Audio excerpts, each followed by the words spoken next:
This is Thorin's YouTube channel. Make sure you're tuning in, hitting subscribe. The essence of Counter-Strike's popularity, for my money, in the era when you're expecting millions of people to watch your esport, if you want to have the kind of massive events we have in Counter-Strike, the kind of prize money pumped in, the insane salaries we hear about, it's kind of like a rework of that old line they used to say about poker when it became a big thing on television, No Limit Hold'em Poker with the World Poker Tour, the World Series of Poker, where they would say, it takes a minute to learn and a lifetime to master. Now, I wouldn't say it like that. I would say it's simple to watch. You can enjoy it just quite simply. I think it's a bit like MMA to some degrees like that, but it's very difficult to master. Like, the depth that it has is amazing. I mean, also like MMA in that regard. Like, obviously people complain about the guys who are wrestling fucking people and doing BJJ if they don't know what those areas are about and they think it's just about punching each other and knocking people out. So the fireworks show of having such a high level of fragging, just blowing people out the server, just the aim of the crosshair shows you that's the better player, the better team, that's why they won, versus, when you've known the game longer, the chess match of tactical play, positional play from individual players to win out fights against players that might be more skilled and even better at actual aim duels, people using 2-on-1s instead of just using the best player to go 1v1, etc, etc. So aim versus angles, you could contrast it that way. The trouble with that is, it means you get a lot of casual fans through the door, just like MMA does, who can get the most surface level stuff, which in Counter-Strike's just shooting people, taking aim duels, running in there, winning the clutch at the end of the round.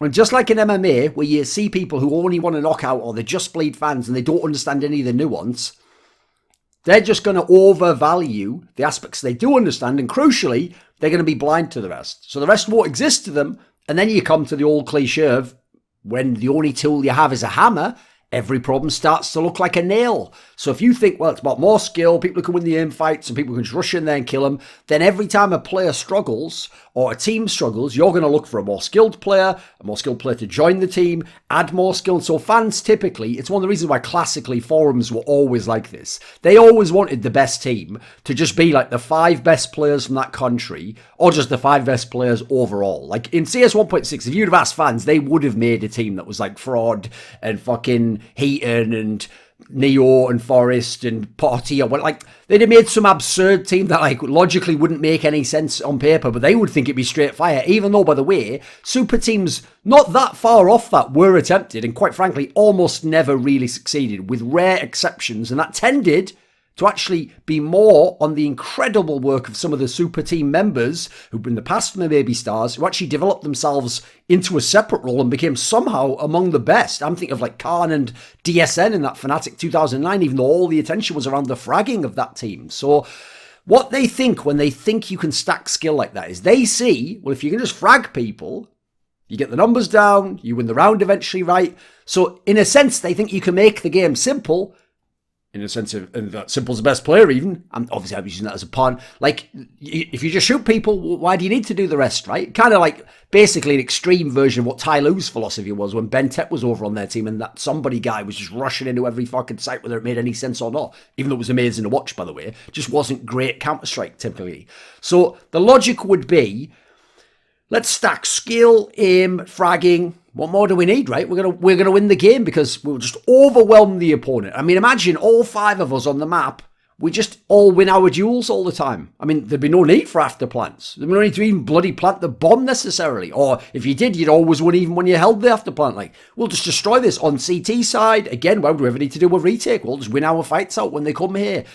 Complex things like lurking and other things, that doesn't need to factor in. Just win the fights, bro. The trouble is, it's never truly worked in the context of what the highest ever level of teams to play Counter-Strike have been able to accomplish, and what, in my opinion, makes Counter-Strike a game with such depth and beauty to how team dynamics work, teams match up, and the little chess move of the piece you move here and there. I mean, think about it. A chess team isn't just all the queen, is it? The piece that's in theory the best. You have all these other pieces, and it's about how you move them, not the fact that they're not as powerful. And you don't just only try to use the queen for everything, do you? In fact, you only try to use that for very specific things, and you try to use its power sparingly, but exactly enough to win the game and to to use its power, but not abuse it and potentially lose the game, right?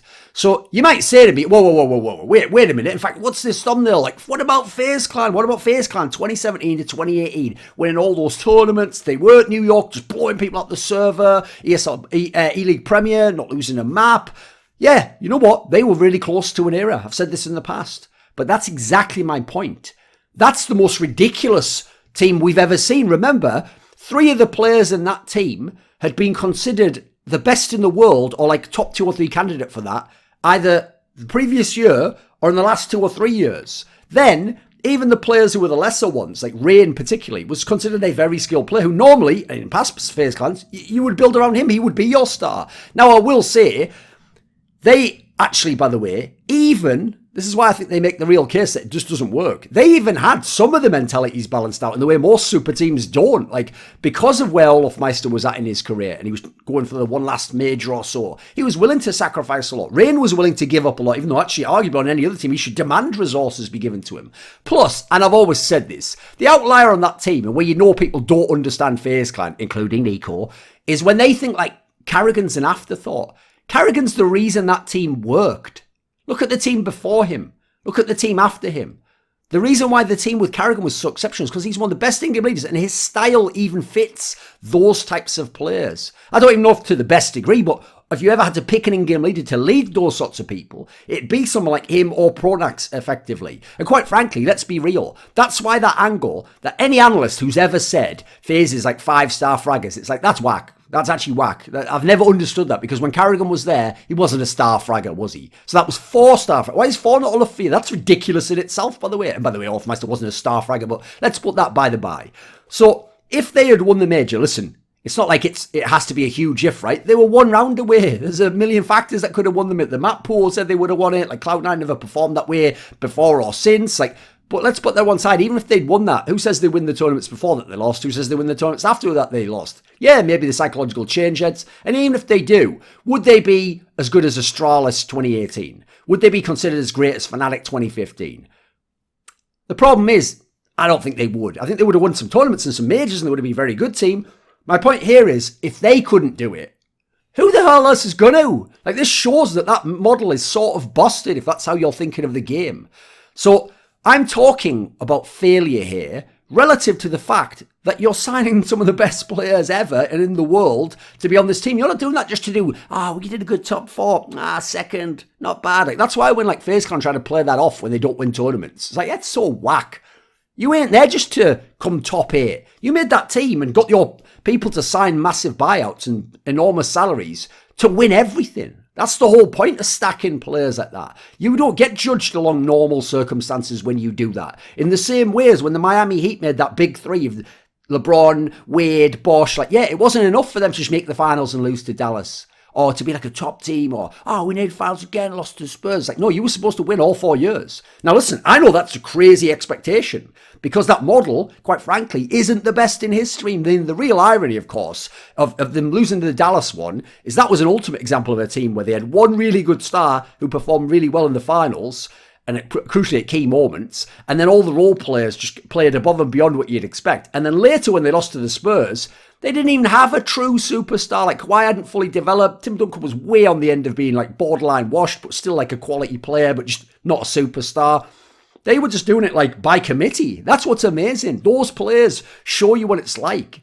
So the interesting thing to me is, just contrast when I say failure, I'm talking about FaZe 2017 in terms of results was a better Counter-Strike team in terms of like how high they went in the world and what they accomplished than ENCE was in 2019 before they kicked LXCB, right? Because ENCE barely won any tournaments. They won a blast, and yeah, they were just like top 2 or top 3 ranked in the world or whatever. That's not the point though.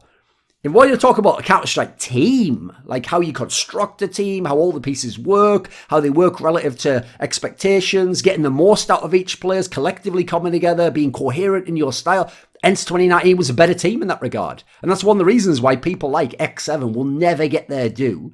And people who think that like LXCB wasn't a big deal, I mean, nowadays I think most people are being converted to that, but I mean, I can't believe to this day that those players still didn't see that. I think that will, one day, that will be one of the stupidest what-ifs that everyone will have to talk about in the Finnish scene ever, because without a player like that, I don't know how they're ever going to go back to that level again.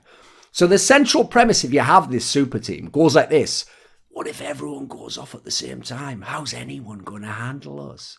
Now, it's so rare that that ever actually works in Counter-Strike. I've watched 20 years of Counter-Strike, and that practically never works. It maybe sometimes could work in the very first year or two of the game. That's about it. And even then, some of the best teams were teams that, again, had role players and guys underrated like Bullseye from Mexico. He wasn't a superstar player, but look at how he did his fucking job. That's the point.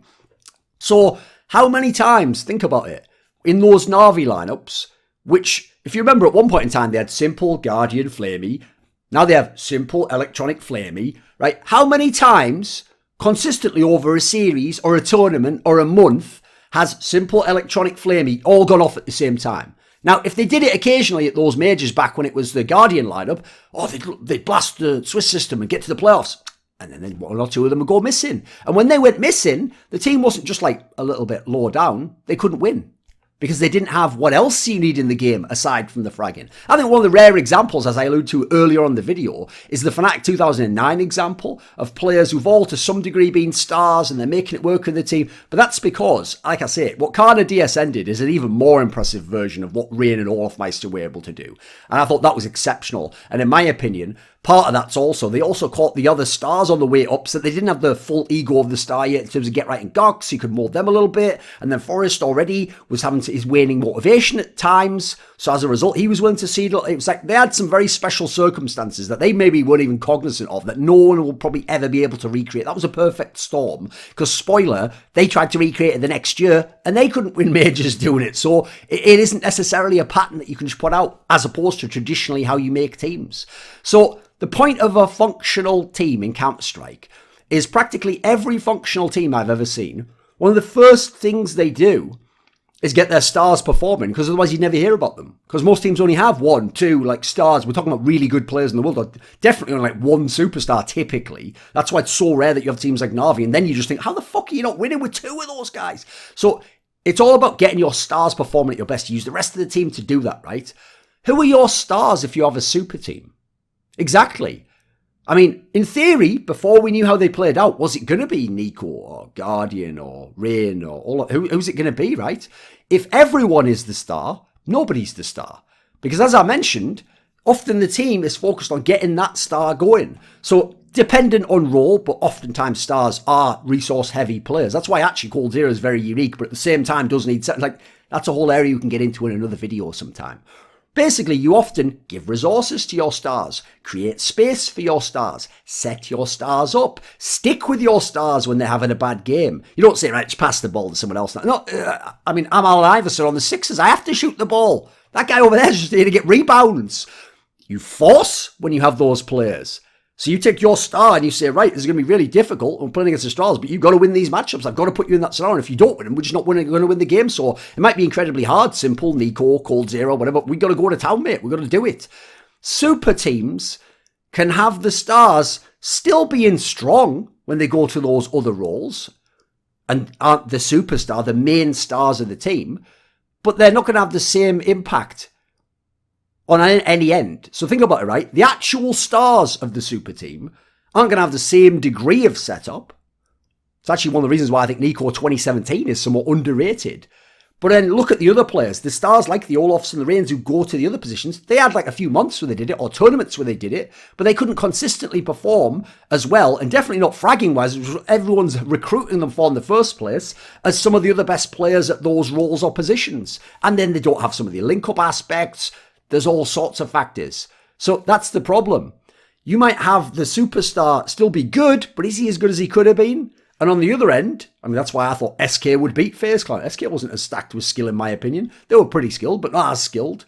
And then you look at those role players, they're also not going to be as good. As I say, the role players in ENCE were arguably better than the role players in FaZe at times, especially relative to who the fuck they were and how much they cost and what team you've put together. Despite what Astralis PR liars might tell you, or even my boy Moses, because he famously loves to tout that, and I know a lot of coaches do as well. And in my opinion, I'll always be diverging with them, and they're going further and further away from me the more they push this angle. They might tell you that, I think nowadays every pro should be able to play every spot and every role, and should be able to be versatile and adapt. It's Try saying the same thing about a sport, mate. Try telling me any sport where someone could play every role. Like maybe someone can be the best winger and also be a pretty good fullback or, good left back. If you put them to a defender, yeah, maybe they'd still be all right or even be good. But would they be as good as they were as a winger? That's the point. Because in that scenario, why would I take the second best winger in the world, put the best winger in the world on the wing, and then take the second best left winger in the world and put him at fullback and go, he's still pretty good. Then take the third best winger in the world and put him at just like central defense, like sweeper position or something. Like, why don't I just get the best sweeper? Why don't I just get like Franco fucking Brazy or like Paolo Maldini or something? Like, why would I waste my time doing that? You can see that what they bring is going to be better or of more value than what the other guy did because his strength was elsewhere. And it's sort of just transmogrified in a way that actually isn't worth it ultimately. So I'll just say, think about Dota, where you have the 5 positions are based in theory on farm priority, right? There are no players in Dota 2. I've watched Dota 2 a lot. There are no players where in the same era, they can be the best or could be the best at all 5 positions. There aren't. Again, there's an amazing carry who can go mid or can go off lane or maybe can transition his game and over time become an amazing spot. Not all at the same time, not all in their prime. It just can't be done. Because remember, keyword, best. We're not just going for a good team that functions somewhat. We're trying to be the best. We're trying to go for success, which is always relative to what you could have accomplished and what your tools that you were working with and who you face. So maybe, you know what, like I say, maybe there are geniuses, rare outliers that can be good or even competent at the other roles, but they won't be the best. So why not have the best at that role? Like, Xinged has never been considered the best Danish player or best overall player in Counter-Strike. Yet for fans, he's undisputed the best at the roles of what he does in times of supportive elements, right? Same goes for numerous other role players and other pieces in teams that aren't stars necessarily. It's actually why sometimes they get overrated as if they were stars, then they get signed to another team, and it's like, oh, well, now he disappears because he doesn't have his stars to do that part of the game. It's one of the reasons why I think the Ziwu Vitality case is very unique. I've almost never seen this in World Counter-Strike because I think he's on the extreme other end of the spectrum, and that also shows you if someone's a casual fan, in my opinion. Because look how constantly disrespected his teammates are because they see the numbers Ziwu puts up, they see they lost the game, and they go, right, they're just not good enough. They don't see what their roles are. They don't see how well distributed the team is. They don't see that it's not about frags on the scoreboard. It's about what they're doing. And what they're doing is also having an impact on what Ziwu's doing. Even though, yes, Ziwu's having to do a lot to also allow them the chance to win. So I've always stressed, go back to even early in 2019 and watch all the broadcasts, I've always stressed that Ziwu isn't in a Nico Sports, Kenny S in Titan after Kaylee was kicked and they had RPK who at the time was a bot who had to be manicured. They're not in a scenario like that where you don't have enough firepower, you don't have enough stars. Like, in theory, they've got like maybe slightly not enough stars, but then they've got loads in terms of the role players. So maybe he should have some fragging help, and ideally he'd like some of it to come from one of them, but he does have help in other ways, and in ways that like solo carries, like 1v9 guys never had, weren't able to have. And so actually, in a very, I mean, it might seem obtuse to some people, in a very strange sense, he actually is overrated as an individual player. I mean, I've never seen him play in a different team than that at Tier 1. I've never seen him play without most of those teammates. I'd love to just chuck him into a Nico Sports and see what would he do. He'd still be very good. He'd still be a top 5 player in the world, probably top 10. Would he be as good as he is now? Would he be as consistent as he is now? Would he mentally be able to handle? I don't know. That's the point. So one of the key premises, this is essentially the key central premise. This is going to be what, if you've never thought of this, it might cause the epiphany about why the super teams fail. But more importantly, contrast it, why the teams that don't have tons of stars succeed and actually work and are functional as some of the best teams ever sometimes.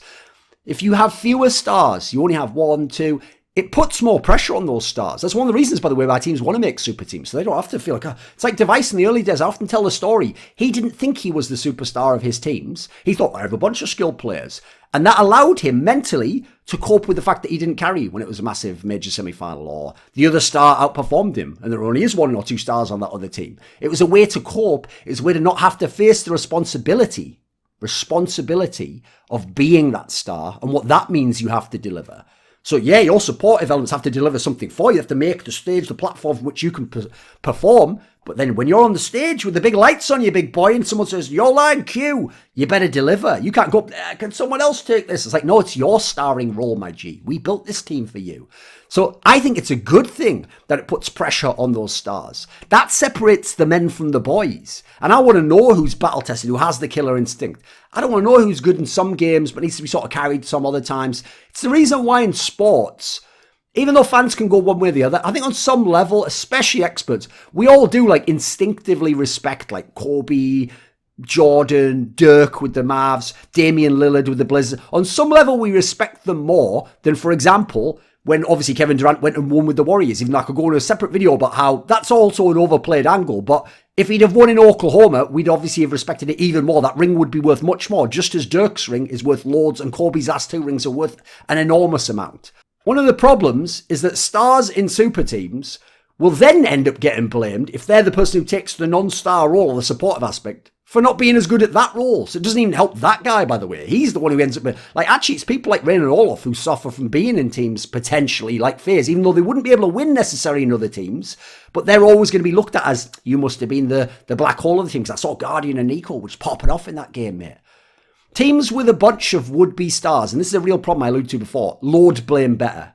And I think that is so whack. I actually think, crucially, it holds teams back from actually having to fix their issues or figure out who's not be able to do it. Because they think it's an insult because of the thinking of some of the analysts and some of the coaches, like I said, and some of the in-game leaders that like, but you're so skilled as a player, you're a top player, you should be able to play. You're such an intelligent player. It's like, mate, he just hasn't done it. The other guys might have been doing that for 5-10 years. Think about Zipnix. This guy's just been grinding in that little niche, that groove, for his whole career. He knows things about how to do those roles that someone like Nico, who's a genius at other parts of the games, will never know. Because he's not going to have the dedication and be able to look at that role, to learn those things. In the same way as there's defensive genius players in basketball who sometimes are only good on the defensive end, who'll never be as good as the offensive players, but the offensive player couldn't do what they do in terms of lockdown defense or hassling someone, etc. So I actually, Scottie Pippen is underrated in some senses, even though in other areas he gets overrated because of the championships, obviously. The map of how to build and run a team, if you only have 1 or 2 stars, is more obvious because you got 1 or 2 stars. Think about like when Azza and JKS were the best players in the Renegades team. Obviously, you should build a team around them, right? You're not going to build it around fucking Ustillo or something, are you? Let's not be silly. So even for the players, it becomes obvious. This is sort of the direction we should head in, that we're going to have our success in. This is how the hierarchy should be, how the roles should be set up, despite what they might say in interviews where they all think, oh, we're all equal and all the rest of that. Like, that's why I hated the idea that teams were sometimes getting paid the same salaries. Like, what the fuck is that? Think about if sports worked that way, Badu. When people talk, you can even see this in traditional sports, how people don't get this concept. When people talk about the classic 80s Celtics and Lakers in basketball, some of the greatest teams to ever play the game, they always just focus on the top, on the head of the dragon, as it were. They focus on like Kareem and Magic and Bird and McHale and the big threes and stuff. What they never tell you is, oh, by the way, those teams were also loaded with like underrated role players or people who like were long past their prime but could still do something amazing off the bench. That's what made those teams insane. Yes, they had some of the best stars ever. They also were so deep. Like those teams were way deeper, by the way, than some of like the Jordan Bulls or the Kobe Lakers. It's just that the coaching of the Kobe Lakers and Jordan Bulls actually made some of the not as good players seem like they were like that. But they would sometimes in those Lakers and Celtics have like former MVPs on the fucking bench or like the 6th man or just playing the bitch roles basically and giving the ball to like McHale and Bird, but could potentially take over themselves for the odd game, etc. Like, people don't understand how loaded those teams were. It's also why that whole LeBron angle, it's like, he tried to stack the superstars. That's his problem. The idea of just trying to make a super dominant team, that's fine. That's totally acceptable. I mean, I don't like the salary fuckery, but that's another discussion entirely. There are many formulas to success in Counter-Strike. It's one of the things I love about the game, actually. But stacking skill hasn't proven to ever be the best formula yet. Unless you did it in a very special way. Like, unless you found someone who played their whole career as a supportive element, but had amazing skill. Or an in-game leader that could do it all like that, and had amazing... Oh, wait a second, what's that team called? Isn't it called... It's called Astralis, isn't it? Sort of. Not really a super team, but you get my premise. This video was kindly supported by Dean Tanglis, Pronogo, Alexander Rao, Andreas Kroknes, ErikHillestad, Hades, JDubs, the Puyallup Tribe, Tobias Bernasconi, VatriSam, Xinged, James Pederson, and as always, a special thanks goes out to my boy Jerky's Minion.